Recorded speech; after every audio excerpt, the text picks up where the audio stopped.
Welcome to Veterans Radio. I am Jim Fausone. I'm the officer of the deck today. We've got some great programs for you. I think you'll find very interesting. We always want to remind you can find more about Veterans Radio at its Facebook site or by going to veteransradio.net, where we're on the web 24/7. You can find a lot of our podcasts there as well. We post new ones every Tuesday, so you can get a new story, a new interview, something you didn't know before by going to veteransradio.net. And before we get started, we want to thank our sponsors. First up, we want to thank National Veteran Business Development Council, nvbdc.org.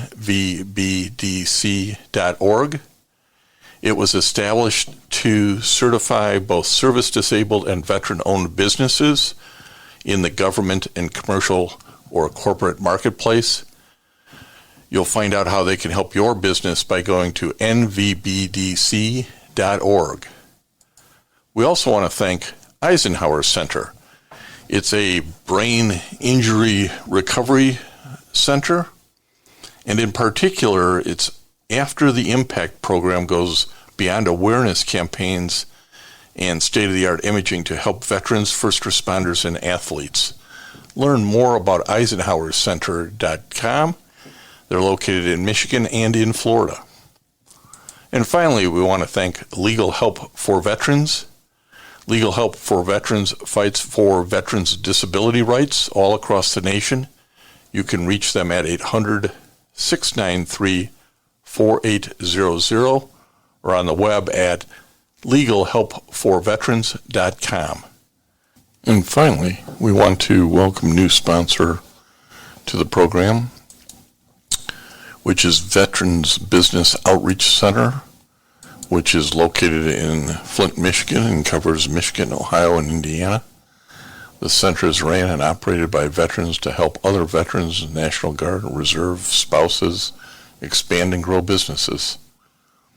You can find more about them by going to vetbizcentral.org, 810-252-6200. And now on to our programs. We want to welcome to Veterans Radio today U.S. Army Colonel Clifford Worthy, retired. Cliff Worthy, or Colonel Worthy, has written a book called The Black Knight, an African-American family's journey from West Point, a life of duty, honor, and country. Colonel, we're glad to have you on Veterans Radio this morning. Thank you very much. Glad to be here. Well, we're going to talk about a unique slice of time in military history.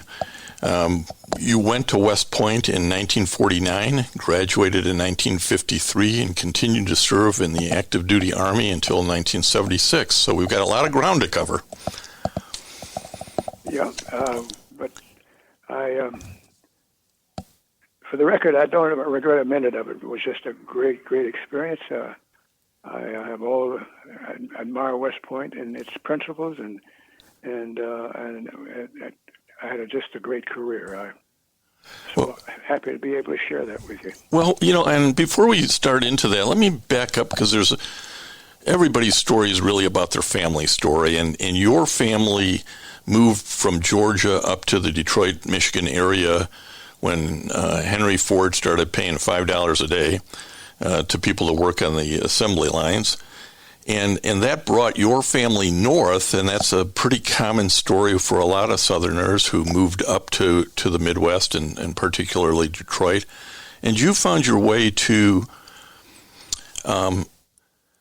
what now is called Wayne State University, at the time was Wayne University, and we're kind of headed in a pre-med direction. I think the extended family wanted a doctor, and you were kind of the guy. That's exactly right. I was an only child, but I had a huge extended family. I have friends who, for instance, a couple of years ago, I counted my cousins, and there were 51 of them that I could recall. So you can see that it was a big family, and they all wanted to have a family doctor. I was 16 years old when I graduated from high school, and they had already decided that I was going to be the family doctor, not just the immediate family, but the extended family doctor. Certainly, so certainly. I went to Wayne, as you say. It was Wayne that time. It became Wayne State later on. But clearly, with my family status, there was little or no chance of my ever going to med school, or maybe or getting into going. And so that's how I ultimately got to West Point. Well, wait a minute. You're skipping over a few things here, Colonel. Okay. And I've had the opportunity to read the book and do some studying on this wonderful gentleman who's 92 years old now, and there's a lot of wisdom that your book has that comes out of your life that I don't want people to skip over, and that is just the role that chance sometimes takes in one's life.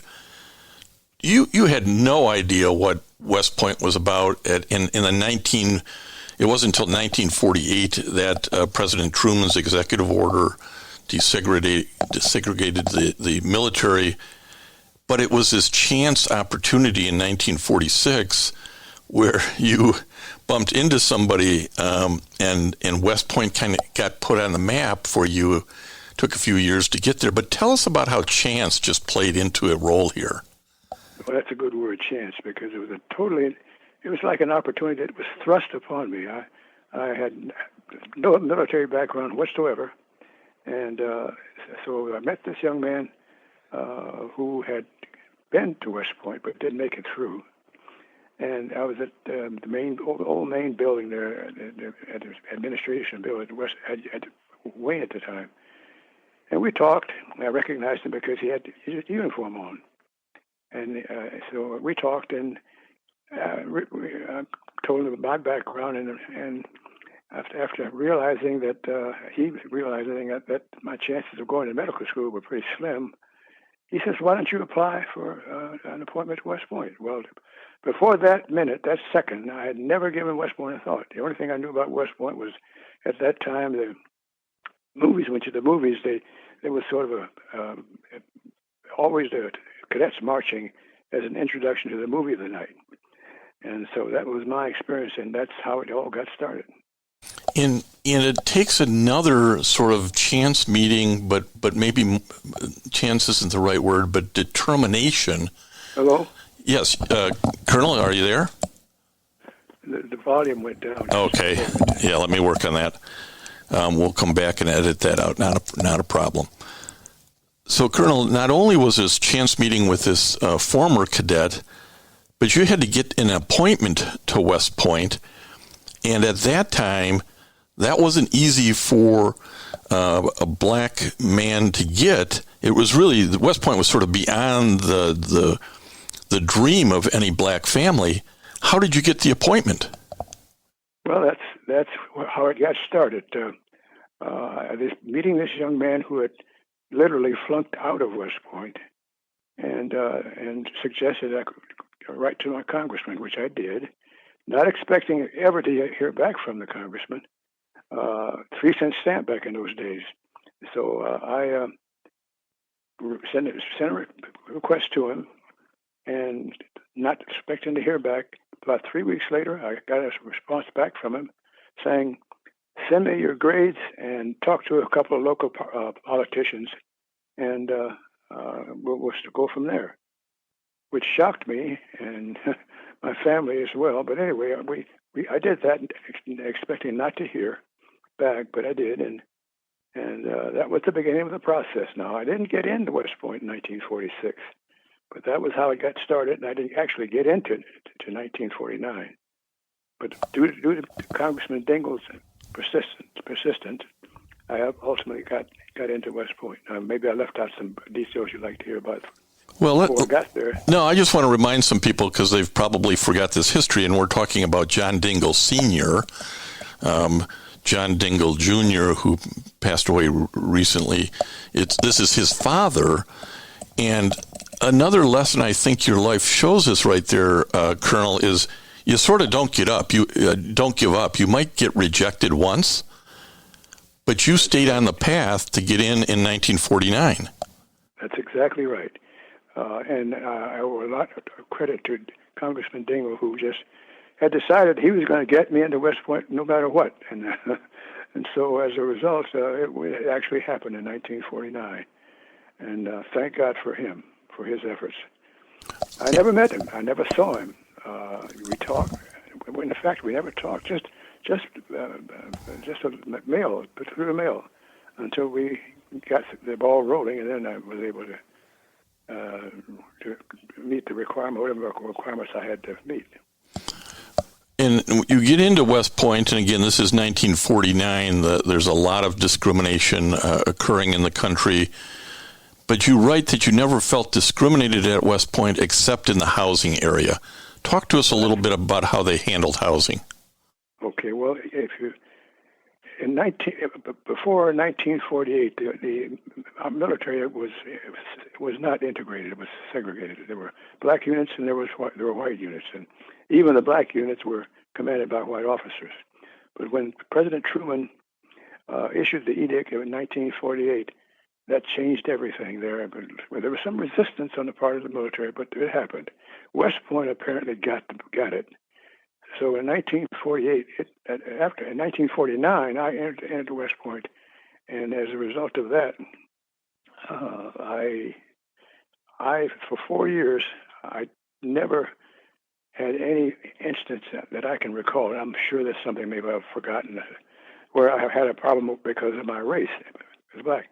Except for, and it wasn't a problem, but that's just the way the policy was back in those days, black cadets roomed together no matter what their height was. Well, they had assigned cadets to companies based on their height for parade purposes, make sure everybody make sure it looked nice, you know. But in our case, the black cadets roomed together, and it just so happened that one of my roommates was about 4 inches shorter than the other two of us. And of course, which created some problems for him, and I won't go into the details there. But that's how it all happened. We 4 years there. People have asked me about basically the same question about what racial concerns, what was problem there with there, and I, to my memory, I don't know of one thing that I can point to. As a matter of fact, the reverse is true as far as I'm concerned. I became the captain of the squash team, and I was on the tennis team, and so I felt that I was well treated. Now I'm not so naive that I don't think that there were instances where the race thing showed up, but I just can't recall any right now. Well, and again, it may not have been to your face. It may have been behind you to the back. But I did want to talk about squash and tennis. As a kid who picked up tennis myself on the public courts around Metro Detroit, I was fascinated early to learn that you turned to tennis in high school, but it sort of it kind of followed you through life. It allowed you at West Point, because you were a racket sport guy, right? You played tennis. You had never played squash. Right. But it allowed you to fit in with a different group of people. Ultimately, you were I think I read you were the first black captain of a sports team at West Point on the squash squad. That's correct. And you played tennis kind of all over the world in some interesting places. But isn't that one of those things where it's just, you have to allow yourself to enjoy what you're doing and let that lead you in new directions? Absolutely. Just to talk a little bit more about the tennis situation, I just happened one day to walk past the tennis court, watching the cadet team practice, and I looked at that and I said, well, I can play about as well as that. So I just walked up to the coach and introduced myself, and tried out and made the team. With squash, I had never played before, and I didn't know anything about the game, but I was a racket guy, and so I was on the squash team, and then the next year I was the captain of the squash team. So that's my history, my athletic history at West Point. Well, and let me put this in context to our veteran radio listeners. We're talking to Colonel Clifford Worthy, retired U.S. Army officer. He's talking about his time at West Point, and we're going to turn to his military career here shortly. But he's playing tennis and squash at West Point.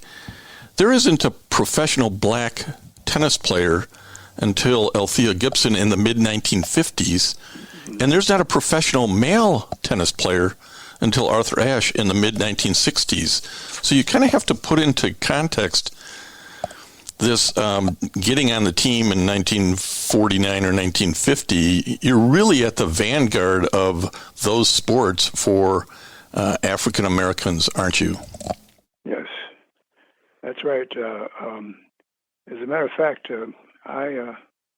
after my squash time at during my squash time at West Point, I was ranked probably number 23 based on a ranking system among collegiate squash players, and so I had a very successful squash career at West Point. And of course, you mentioned the tennis part of it, but we played most of the teams that were on the Ivy League circuit, and they were all very good squash and tennis players because they were raised playing squash and tennis, and so that was quite an experience, and I think it made my time at West Point a lot more bearable.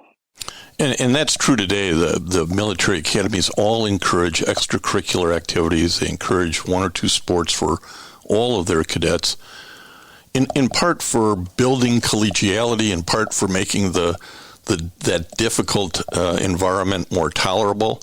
And it's interesting to see that this went, I didn't realize that was sort of a philosophy for decades and decades in front of my own awareness of it. That's true. Let me move to, I want to mention this, and then I want to move to your career. I want to mention that you also had the typical West Point experience of marrying your beloved fiancée, then wife Lillian, at West Point right at the time of graduation, and had the traditional crossed swords coming out of the chapel. I mean, this was just unfathomable to probably your family back in Detroit just a few years earlier, that you would have arrived at that point. It had to be amazing to everybody. It was a major turn of events. I met Lillian the year before I entered West Point, and for the 4 years that I was there, of course, we dated, and as much as you can at being at West Point. And the day after graduation, we were married at the cadet chapel, and probably the first black couple married at the chapel with saber bearers and all of the pomp and ceremony that goes with it. And it's interesting that you brought that up, because 20 other cadets were married that same day at the same chapel. So one would wonder, how could that be done? Well, they were so disciplined and organized, and that we had about 20 minutes or so of time, Lillian and I, to have just a typical wedding. And then we would come outside, and as soon as we had finished taking pictures and done the usual things, another couple would go into the chapel and be married. And yes, my family from Detroit and other places came to West Point for the ceremony, and it was the first time they'd ever. Actually, most of them had ever been out of Georgia or Detroit, and they were, of course, that was like a fish out of water. But there was quite an event. I'll never forget it. Well, it had to be a very proud moment for the family, and now I want to turn to the post West Point time, because it is here out in, I guess I'll call it the real world, that assignments start taking you places, and you, particularly off base, run into issues of segregation and comments of being called boy or told to go to the back door for food, and this is, I suppose in hindsight, not surprising. Probably at the time it was happening, it was at times both surprising and expected. But let me put this in context for our veteran radio listeners, Colonel Worthy. You had, and I don't have the number right, I'm going to list off some of the places, but you had, 20-some assignments over your career and moves? That's probably true. I never kind of counted them, but that's about right. But there are many. I can give you a quick summary of that if you'd like. Please do. I think, again, it will help people understand what military service is like and sort of how you move across the country to do it. Well, that was the problem. West Point was no problem, but traveling was a big problem for black cadets and officers. When you went from one place, one assignment to another, you had to really plan your trip and find, do some research on where you could go to, where you could stay when you had to stay, and where you could eat and where you had to eat, and those kinds of things. You just couldn't stop at a motel because you just liked the looks of it. You had to get some advance warnings. So, in one case I mentioned in the book, in a little town called Clayton, New Mexico. I went to the gas station there and had to got some gas, and asked for a place that where I could eat. And my wife and I were together. We made the mistake of leaving our New York license plates on our car. But anyway, he told us to go to this restaurant. We were thinking, well, if he said that we could go, he was looking at us. He could see that we were black. I guess it's okay. So we went to the place. And as we got to the front of the building, you could see inside through the glass windows there, and everybody was having a great time, jolly time, and everybody enjoying their food and everything. I walked in, and the place went dead silent. I mean, it wasn't. You couldn't hear. You could hear a pin drop. Even the fellow that was cleaning the place, the black fellow that was cleaning up the place, he stopped and froze.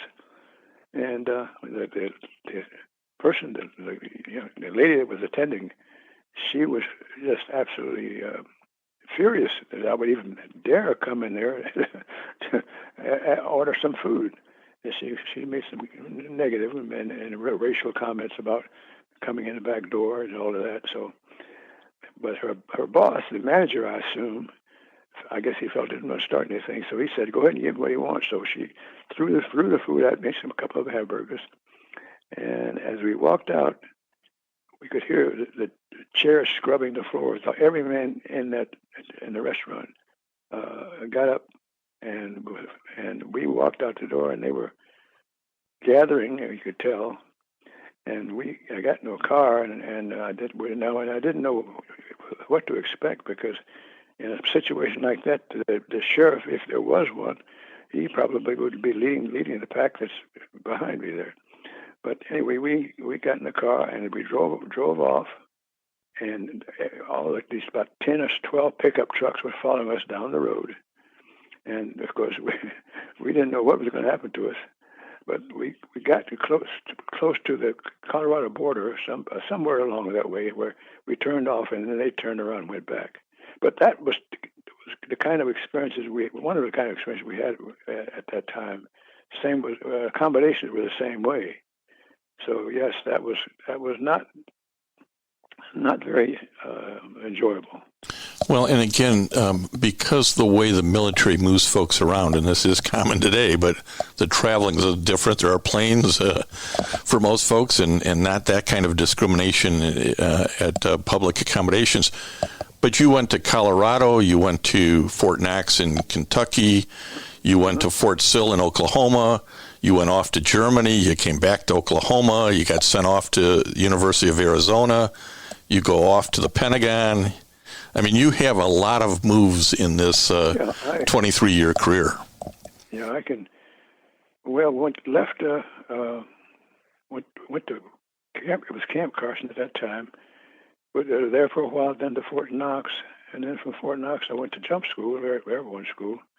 Went from there to Fort Meade, Maryland, and we joined I was assigned to the 2nd Armored Cavalry Regiment, and we were ready to ship out to go to Germany. They had a program called Gyroscope that got started back in those days, where we would move from the U.S. to Germany, taking no equipment, bringing our families right along with us, and then my counterpart in Germany would move to the U.S. and we would leave they would leave their equipment there. So I was in Germany for that. Then after Germany, I went back to Fort Sill for some more training, class, just for more training at Fort Sill. And then from Fort Sill, we went to,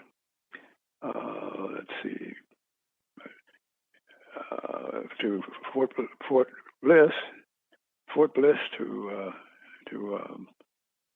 Command and General Staff College in Fort Leavenworth, Kansas. I was a major at that time. And then from there, I went to Vietnam for a year. I was promoted to lieutenant colonel along the way, and I commanded an artillery battalion in Vietnam. I left Vietnam, went to the Pentagon, and I skipped one step there. I also was sent to University of Arizona, where I got a master's degree in mechanical engineering 9 years after I graduated from West Point. And then when I got to the Pentagon, I was assigned to the Office of Chief of Research and Development. And then from there, I was assigned as one of the military assistants to the Undersecretary of the Army. But then to another school for seniors and selected, both officers and civilians, to the Industrial College of the Armed Forces. And by the way, while I was at Leavenworth, or the Command and General Staff College, one of my classmates was Colin Powell, and we were there at the same time. And so I didn't really get to know him that well because of the way they had us section off. He was in another group at the college at the same time, so we didn't see each other that much, but we were there at the same time. And then after, back to the Pentagon, but then from there's the Industrial College of the Armed Forces, where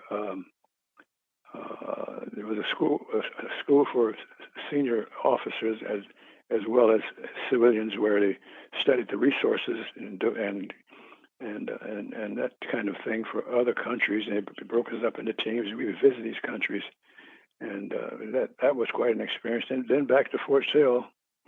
And at that time, I was a full colonel, and went to Fort Sill, and then because of my wife, my son, I had a special needs son, and there's a lot of history there I could bring. And I want to come back to that, but let me finish the military side first, and then we'll come back to that, because I think that deserves its own discussion. And what I wanted to point out to people is this kind of moving around is it's hard on the military member, it's hard on the family, but it's not unusual, and it's full of interesting new opportunities. And I want to back you up to Germany. Okay. You went to, when you got assigned to Germany, it gave you and the family an opportunity to travel and see Europe, and you went to Garmisch-Partenkirchen and Oberammergau, which even today are highly visited. Well, maybe not today in the pandemic world, but are highly visited sites by U.S. military. I know my wife and I went to both of them when she was over at the NATO school. It gave you a chance to go to Paris. But you have to be, again, willing to accept those kind of random opportunities that exist and really take advantage of it. And it sounded like that was your philosophy. Was that the way you went after it, Colonel? Yes, exactly. I welcome that kind of the transitioning. Going to the Industrial College of the Armed Forces was a terrific opportunity to do exactly there. I went to Africa with a team there, and we were there for 3 weeks to study resource management within those countries. And yes, while we were in Germany, we did travel around. We we did go. You mentioned the Passion Play. That every 10 years, that's a very rich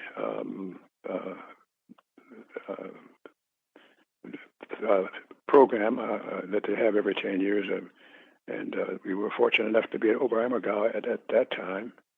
And so we got to Brussels for the World's Fair that was occurring during that rough time. But and the advantage of being in Europe at that time, at any time, is Europe is relatively small when you think in terms of ground to cover. When we measured with the United States, we could go from one end of Germany to the other in one day, as far as the travel time is concerned. So. Anyway, it was quite an experience in Germany. So a lot of stuff I could talk about Germany. Our mission was unusual and different there, but we were in the middle of the Cold War, and we had to protect the border between us and East Germany. That was our mission. So yeah, it was. There's another aspect of military life I want you to talk about, because I suspect this was somewhat surprising to your family and friends back in the States, but also I think today people worry about this as, well, if my son or daughter goes into the military, they're not going to have any friends. And your book is really replete with talking about individual, and generally couples, an Army officer and a wife at that time, and the friendships that get formed among Army wives and friends that makes these multiple moves and deployments and things bearable. But that was really strong in your experience, wasn't it, Colonel?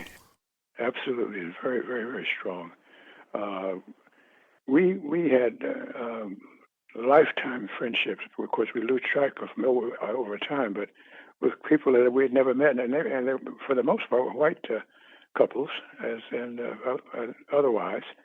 And it was interesting because the experience for them was just as different than as the experience for us, and we learned a lot from each other, and we realized that yes, there's some bad apples out there in the military, and barriers of all kinds, racial barriers, but there are also some good people, and we cherished the time we spent with some of those folks. As far as in the military, that aspect of my career, one of the things about in Vietnam that I'd like to mention is assigned to I was battalion commander, and assigned to my battalion was a young doctor who just out of medical school had no military experience whatsoever, but foot soldier experience, and so it was interesting how my executive officer, how he brought him along and which brought about one of the best experiences of my career, period, and what happened in Vietnam. This young man was a doctor. He just had just all kinds of potential. He knew nothing about soldering, but my executive officer took care of that. Well, while he was there, he went out into the civilian side of things in Vietnam, and he got associated with some people that were ministering to them, and these were just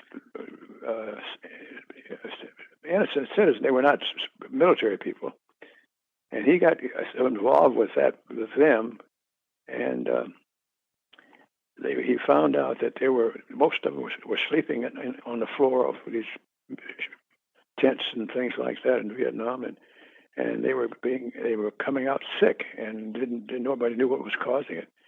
Turns out that they were being bitten by rats, and while they were laid on the floor, and as a result, they were getting the plague. And plague had not been, not a lot of people didn't know much about the plague. But anyway, he started working with these civilians that had no medical assistance at all until we got involved. And as a result, he became not just the United States, but one of the world's experts on the plague. And and he was well known and respected, and just a terrific young man. And I wish I could tell you more about that. Well, it's an interesting. It brings up an interesting point. I've talked to a lot of folks, Colonel, and at times I don't think the American public realizes the humanitarian effort that military men and women do on a daily basis beyond their job. Right? He's out helping the civilian population because of his heart, not because of an order. He's out there helping people because they need it, he can offer it, and something is calling him to do it. And I know you're a man of faith, but I think that's a great story to remind people of how the military is so involved in humanitarian efforts. It was a great experience, and with a sad ending, unfortunately. I maintained contact with him after we got back home, but just about 4 or 5 years ago, I called him and found out he had died in a car accident, and that was quite a shocking thing for me, because we had become very close and highly respected for the work that he had done, and but that occurred. The people that he was treating while he was in Vietnam, they could have been what we call the VC or the Viet Cong, but he was able to do what he'd help them as much as he could. One of the things about I think our soldiers are the reason that I think our military is the troops are the greatest troops in the world is because they are the most resourceful troops in the world. It's not just a matter of having the best equipment always. It's just the ability to when you find an answer or fix a problem where there is no answer or problem to be fixed or could be fixed. It's just the resourcefulness of our troops, and I just thoroughly appreciate the fact that is to me the heart of our military is the fact that they will solve problems that had nothing to do with weaponry or that sort of thing. I'm not knocking our weaponry. I'm thinking it's very fine, but what we always think about is we got great tanks and but we have great troops. We really do. Yeah. Just enjoyed the time I spent with them. So let me bring this around so we have a little time to talk about another passion of yours. The Colonel Worthy made full bird colonel in about 1974, and unfortunately, a little over a year later, his beloved wife Lillian passed away as a result of some spinal neck surgery problems, which obviously is a life-changing thing for anybody. The colonel had 3 children at that point, and had to make a decision at about the age of 47 to have his career bring him back into the Metro Detroit area, where he went to the tank command post. But he knew by going into that area, it really would end his career, his aspirations of becoming a general officer, and he retired in 1976. He went on, the colonel went on to work for a division of General Motors and had a very successful career there, and subsequently remarried and had a wonderful wife, Mildred. But I want to move now to one of his 3 children. He had Mark, Kim, and Jennifer. The girls are very accomplished in their own right, and I'm not ignoring them, but we're going to focus on Mark because I think it tells us something about children with disabilities back in that period of time and the military treatment and the medical treatment of that. So tell us a little bit about Mark's story. Well, Mark was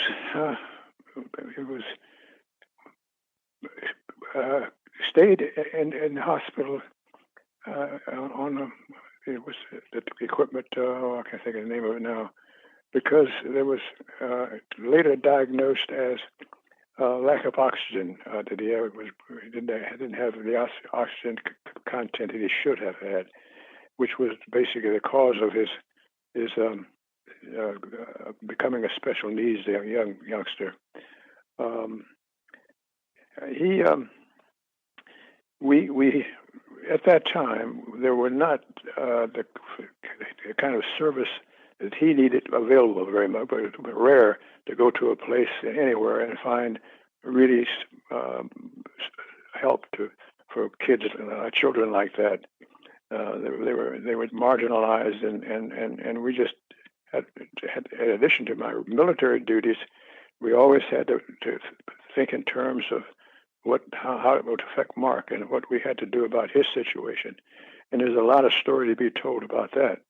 But anyway, we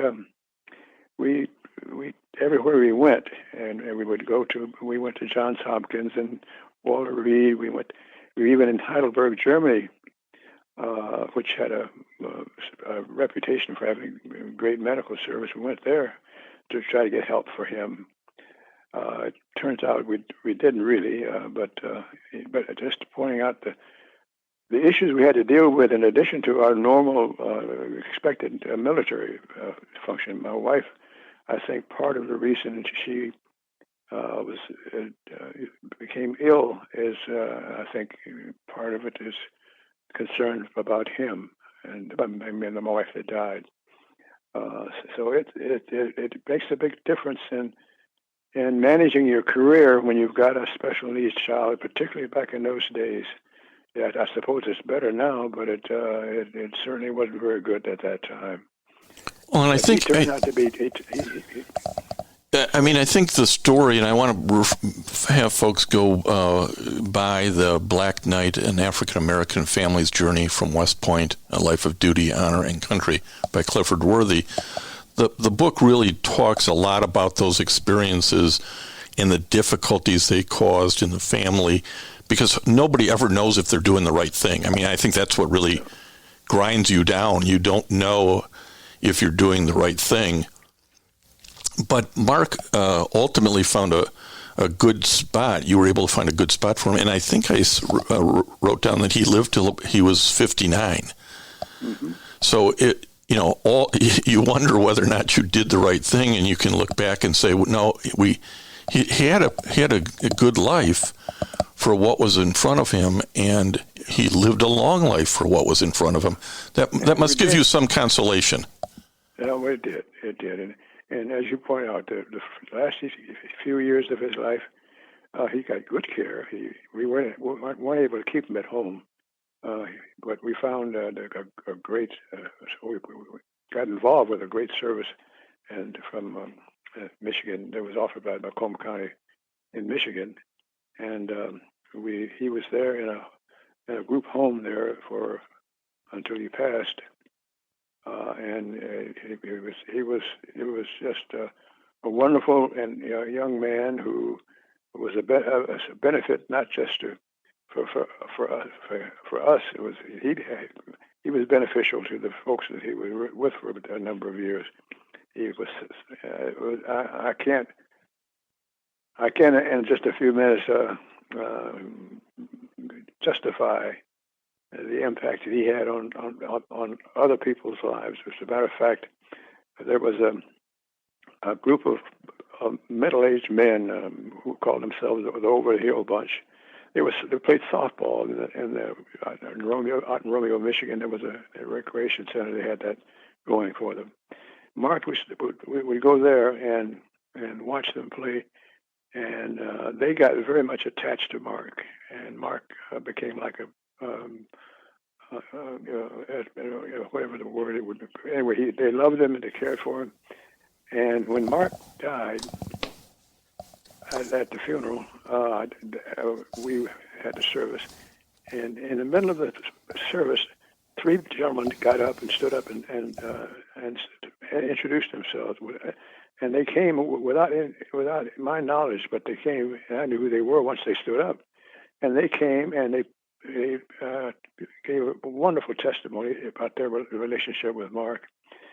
He was really loved. In fact, the recreation center in Romeo, Michigan, has a bench that's been established, permanently benched with words on it in honor of Mark. And the home where he stayed, they planted a tree in the backyard of the house, so you can see the impact that he had on people. Period. And it's. But you have in the book a photo of Mark with the Over the Hill bunch posing for a team photo, and he's sort of an honorary member of the team, and he's a tall guy, he's a big guy. He's in the back row, and he's giving a military salute. And it just, to me, that sort of brought home full circle, if you will, some of those experiences that he had with you all over the world, whether you were teaching it or not. But for him, giving that military salute was an honorable act. Well, there's nothing that Mark would rather have done with his life than to be in the military. He was so enamored with the military that he wanted to go to the local recruiting station and sign up. Well, he was not anywhere near mentally equipped to, or even physically equipped to be in the military. But the house where he was staying, they made some arrangement with the recruiting station to take Mark there, and he was taken there and thinking that he was being considered for enlistment in the Army, but of course he wasn't. But they said, well, the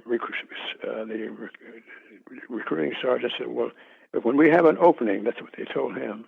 We have an opening, we'll let you know. So he believed that, and it reminds all of us to find the joy in life where it is, right? Yeah, that's exactly right. Don't keep putting the joy off.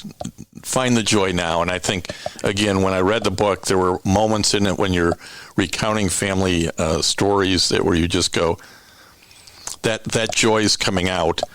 And this is when you should really seize that joy. Now, we didn't have a chance to, I'm going to wrap this up. I've kept you longer than I said I was going to, but I had a lot I wanted to talk to you about.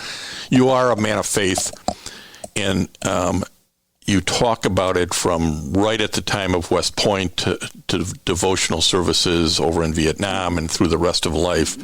And I suspect that also has not only made your military career, but your family challenges and everything in life is kind of tied together with that, isn't it? Yes, absolutely. And so thank you that you would consider my experience as a part of your program. And I want to say that what you're doing is important too, because I'm sure there are a lot of veterans that need legal assistance and whatever else you do, that having been close to troops and love troops as much as I do, I know how much that would be appreciated, how it's needed, much like the kind of services my son needed. When you couldn't get it otherwise. So thank you very much. I appreciate it. Thank you, Colonel Worthy. We're glad you were able to spend so much time with us here on Veterans Radio today, and we are honored to talk to men like you who served before us, and we are honored to assist veterans with their legal disability claims all around the country. So thank you for your time today. Thank you.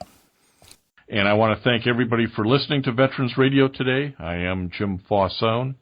It's been a pleasure to be your host. I'm a veterans disability lawyer at Legal Help for Veterans, and you can reach us at 800-693-4800 or legalhelpforveterans.com on the web. You can follow Veterans Radio on Facebook and listen to its podcasts and internet radio shows by going to veteransradio.net. And until next time, you are dismissed. If you have a VA claim denied by the Board of Veterans' Appeals, contact Legal Help for Veterans at 1-800-693-4800. They're experts in handling cases before the U.S. Court of Appeals for Veterans Claims. Their number again, 1-800-693-4800. Veterans Radio needs you. If you like our shows that are informative, surprising stories, and relevant information on what's happening at the VA and the military, we'd like your support. Individual support of $5 to $50 a month or corporate sponsorship of $1,000 to $10,000 would be welcomed. You can go to veteransradio.net, click on the sponsorship or support tab, pay online, and keep Veterans Radio on the air.